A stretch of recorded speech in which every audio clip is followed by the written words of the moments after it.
Guys, welcome back to our channel. In this video, we will discuss about the structure and uses of diphenhydramine hydrochloride. दोस्तों, आज हम इस video में पढ़ने वाले हैं कि डाइफेनहाइड्रामाइन हाइड्रोक्लोराइड का स्ट्रक्चर कैसा होता है और इसको हम कहाँ कहाँ पर यूज़ में लाते हैं। तो देख लेते हैं। सबसे पहले हम डाइफेनहाइड्रामाइन हाइड्रोक्लोराइड का स्ट्रक्चर।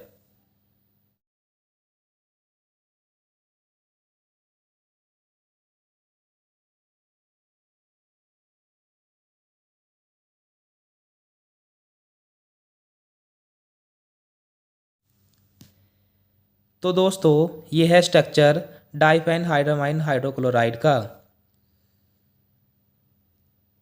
ये स्ट्रक्चर ओपन नहीं है, ये दोनों ही स्ट्रक्चर एक ही जैसे हैं। यहाँ पर मैंने बॉन्ड को ओपन करके दिखाया हुआ है कि कहाँ पर CH आएगा और कहाँ पर CH2 क्योंकि कार्बन के 4 ही बॉन्ड होते हैं। यहाँ पर CH इसलिए आया है क्योंकि एक हाइड्रोजन इसके साथ लगा है और साथ में इसके 3 बॉन्ड इधर जुड़े हुए हैं।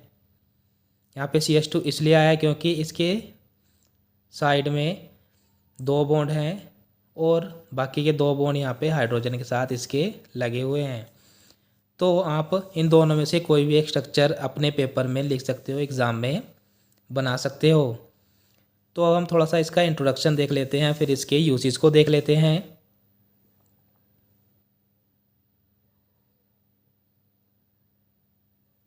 डाइफेनहाइड्रामाइन competitively blocks H1 receptors. Means जो डाइफेनहाइड्रामाइन है वो हमारा H1 रिसेप्टर्स को ब्लॉक कर देता है, thereby preventing the actions of histamine on bronchial smooth muscle, capillaries and GI smooth muscle. Diphenhydramine हमारा H1 रिसेप्टर को ब्लॉक कर देता है, तो उसके कारण क्या होता है कि जो हिस्टामिन का जो एक्शन होना होता है ब्रोंकियल स्मूथ मसल पर, कैपिलरीज पर और GI यानी गैस्ट्रो इंटेस्टाइनल स्मूथ मसल पर जो हिस्टामिन का एक्शन होने वाला होता है वो H1 रिसेप्टर के ब्लॉक होने के कारण रुक जाता है। यूसेज देख लेते हैं इसके। It is used to relieve red irritation, itchy, watery eyes, sneezing and running nose caused by the hay fever, allergies और द कॉमन कोल्ड। मीन्स जो डाइफेनहाइड्रामाइन हाइड्रोक्लोराइड है ये हमारा यूज़ में लाया जाता है रेडनेस को ठीक करने के लिए, इरिटेशन को ठीक करने के लिए, इचीनेस को ठीक करने के लिए, जो वाटरीज आई होती है, आंखों में से पानी आता है, उसको ट्रीट करने के लिए, स्नीजिंग छींक को ठीक करने के लिए, रनिंग नोज़ नाक बहती है उसको ट्रीट करने के लिए, उसको ठीक करने के लिए।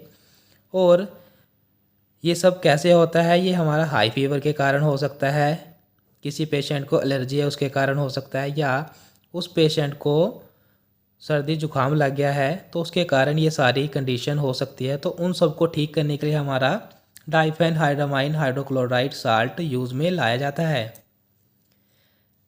नेक्स्ट इसका यूज़ है, it is used to relieve cough caused by minor throat और एयरवे इरिटेशन। यानी कि जो डाइफेनहाइड्रामाइन है ये हमारा कफ को ट्रीट करने के लिए यूज़ में लाया जाता है। कफ वो भी कैसे हो जाती है, जो माइनर थ्रोट और एयरवे इरिटेशन यानी कि गले में खरांश वगैरह होने से जो खांसी उठती है उसको ट्रीट करने के लिए हमारा डाइफेनहाइड्रामाइन हाइड्रोक्लोराइड साल्ट यूज़ में लाया जाता है।